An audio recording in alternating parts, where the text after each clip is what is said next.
नमस्कार मित्रों, Shukla ji UP 32 channel में आपका स्वागत है। और मित्रों, आज इस वीडियो के माध्यम से हम बात करेंगे बाल्या डाकू से वाल्मीकि ऋषि बनने की कहानी। तो मित्रों, आज इस वीडियो के माध्यम से इस पे हम आप लोगों से बात करते हैं। और बिना देरी के, आप वाल्मीकि ऋषि को तो जानते ही होंगे।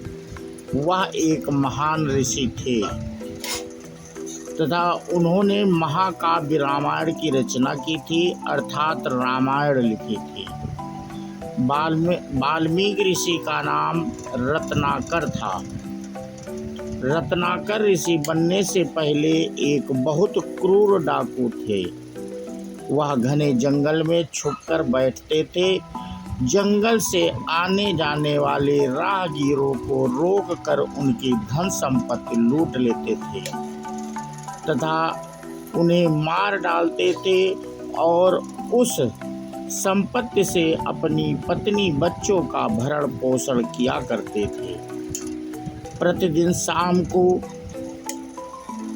उनकी पत्नी और उनके बच्चे उस राह देखते रहते थे कि उन्हें पहनने को आभूषण और खाने के लिए मिठाइयाँ और अच्छे अच्छे व्यंजन मिलेंगे। उनके आने पर घर के सभी सदस्य उनका प्रेम से स्वागत करते थे। जब लोगों के ध्यान से आया कि यह रास्ता ठीक नहीं है, यहाँ डाकू रहते हैं, तो फिर धीरे धीरे लोग उस मार्ग से जाने से कतराने लगे। वे डरते थे कि कहीं डाकू उन्हें मार न डालें। रत्नाकर को लोग बाल्या डाकू के नाम से जानते थे। एक दिन नारद मुनि हाथ में बीड़ा लिए नारायण नारायण का जाप करते हुए जंगल से निकल रहे थे। बाल्या डाकू वहीं जंगल में छुप कर बैठा हुआ था तथा यात्रियों की प्रतीक्षा कर रहा था, जिससे वह उन यात्रियों को लूट सकें तथा आज अपने परिवार का भरण पोषण कर पाएं। नारद मुनि के शब्द बाल्या के कानों तक पहुँचते वह उन्हें लूटने के उद्देश्य से उनके सामने पहुँच गया। उसके हाथ में उन्हें मारने के लिए तलवार थी। उसने नारद मुनि को लूटने के लिए रोका और कहा कि तुम्हारे पास जो भी है वह मुझे दे दो और तभी तुम आगे जा सकोगे। नारद मुनि ने उसे देखा और शांति से हंसते हुए कहा कि यह देखो, मेरे हाथ में बीड़ा और मुख में हरि नाम के अलावा मेरे पास कुछ भी नहीं है। इस पर बाल्या डाकू ने अपने हाथ की तलवार उठाई और कहा, जो है वह सब दे दो, नहीं तो तुम्हारी गर्दन उड़ा दूंगा। इस पर थोड़ा भी गुस्सा न कर नारद मुनि ने कहा कि अरे, मेरी गर्दन खुशी से उड़ाओ, परंतु उसके पूर्व मेरे एक प्रश्न का उत्तर दे दो। नारद मुनि का शांत आनंदी मुख देखकर बाल्या डाकू भी थोड़ा विचलित हो गया और बोला, ठीक है, पूछो। इस पर नारद मुनि ने उससे कहा कि यह जो तुम लूटपाट करते हो, इसके कारण तुम्हें बहुत पाप लगेगा। उस पाप के कारण तुम्हें बहुत दुख भोगने पड़ेंगे, तो तुम यह सब क्यों करते हो? उस पर रत्नाकर बाल्या ने उत्तर दिया कि मैं यह सब अपनी पत्नी और बच्चों के पेट भरने के लिए कर रहा हूँ। इस पर नारद मुनि ने कहा, जिनके लिए तुम यह पाप कर रहे हो वह तुम्हारी पत्नी और बच्चे क्या तुम्हारे इस पाप का आधा फल भोगने हेतु तैयार हैं? इस पर रत्नाकर बोला, हाँ, उनके लिए ही तो मैं यह सब करता हूँ। तब वे तो इस पाप का आधा फल तो भोगेंगे ही। नारद मुनि ने कहा, तुम पहले घर जाओ और उनसे पूछो कि वे तुम्हारे पाप का आधा फल भोगेंगे अथवा नहीं। यह सुनकर रत्नाकर बाल्या ने थोड़ा विचार किया और कहा कि जब तक मैं घर से इस प्रश्न का उत्तर नहीं लेकर आता, तब तक तुम यहीं पर रहना और कहीं भागने की कोशिश न करना। वह अपने घर की ओर चल दिया। घर जाकर उसने अपने पत्नी बच्चों से पूछा कि मैं प्रतिदिन तुम्हारे लिए लोगों को लूटता हूँ, मारता हूँ, इसके कारण मुझे जो पाप लगने वाला है, क्या उस पाप का आधा फल तुम भोगने के लिए तैयार हो? यह सुनकर प्रतिदिन रत्नाकर का प्रेम से स्वागत करने वाले पत्नी बच्चे उस पर गुस्सा होकर बोले, हमारा भरण पोषण करना तुम्हारा कर्तव्य है, हमने तो तुम्हें पाप करने को नहीं कहा था, तुम ही अपने मन से यह सब करते हो, तो इस पाप को तुमको ही भोगना पड़ेगा। हम इस पाप का आधा फल क्यों भोगें? यह सुनकर रत्नाकर निराश हो गया। जिनके लिए मैंने इतने पाप किए वे ही मेरे पाप में सहभागी होने के लिए तैयार नहीं है। वह दौड़ता हुआ जंगल की ओर आया और नारद मुनि के पैर पकड़कर रोने लगा।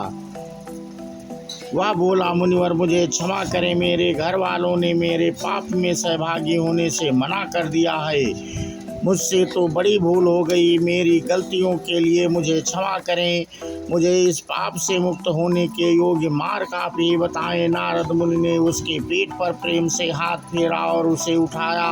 उन्होंने कहा कि तुम श्री राम के नाम का जप किया करो, राम राम बोला करो, इस नाम से तुम्हारे सारे पाप धुल जाएंगे और तुम्हारे सारे दुख नष्ट हो जाएंगे। नारद मुनि का कथन सुनकर बाल्या डाकू ने उनसे आशीर्वाद लिया और वह राम नाम जप करने लगा। बाल्या डाकू ने इतने पाप किए थे कि प्रभु राम का नाम भी ठीक से नहीं ले पा रहा था। राम राम कहने की बजाय उसके मुख से मरा मरा शब्द ही निकलता था। वह दिन रात प्रभु श्री राम के नाम से जप की बजाय मरा मरा ही जप करने लगा। इस प्रकार मरा मरा बोलते बोलते उसके मुख से राम राम का नाम निकलने लगा। ऐसे राम का नाम जपते जपते 12 वर्ष बीत गए, परंतु बाल्या डाकू अपने स्थान से थोड़ा भी नहीं हिला। वह अपनी सुध बुध भूल गया। वह राम नाम के जप में इतना मग्न हो गया था कि उसके शरीर पर चींटियों ने बांबी बना ली थी, अर्थात चींटियों ने अपना घर बना लिया था और उसे पता भी नहीं चला। बहुत समय बीतने के बाद एक दिन क्या हुआ कि जब नारद मुनि उस जंगल से निकल रहे थे, तब उन्हें चींटियों की बांबी से राम राम की आवाज़ सुनाई दी। उन्हें बहुत आश्चर्य हुआ। वह तुरंत वहीं रुक गए और सोचने लगे कि यह आवाज़ इस चींटियों की बांबी से क्यों आ रही है। उन्होंने बांबी की मिट्टी हटाई, तब उन्हें राम नाम के मग्न रत्नाकर दिखाई दिया।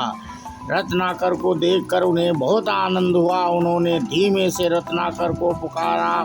रत्नाकर ने धीरे धीरे अपनी आंखें खोली तो उसने अपने सामने नारद मुनि को देखा और उसे बहुत आनंद हुआ। उसने उनके पैर पकड़े और उनकी आंखों से अश्रु की धारा बहने लगी, जिससे उनके चरणों का अभिषेक हो गया। नारद मुनि ने उनको उठाया और शांत करते हुए कहा कि उठो, अब से तुम डाकू रत्नाकर नहीं, अब से सारे लोग तुम्हें वाल्मीकि ऋषि के नाम से जानेंगे। आगे जाकर वे वाल्मीकि ऋषि के नाम से प्रसिद्ध हो गए। तो मित्रों, वाल्मीकि ऋषि के उस रामायण का आदर्श हम सभी जानते, अपने जीवन में मानते हैं। आपने देखा ना, ईश्वर का नाम जपने से किस प्रकार एक डाकू के सभी पाप नष्ट हो गए और वह ऋषि बन गया।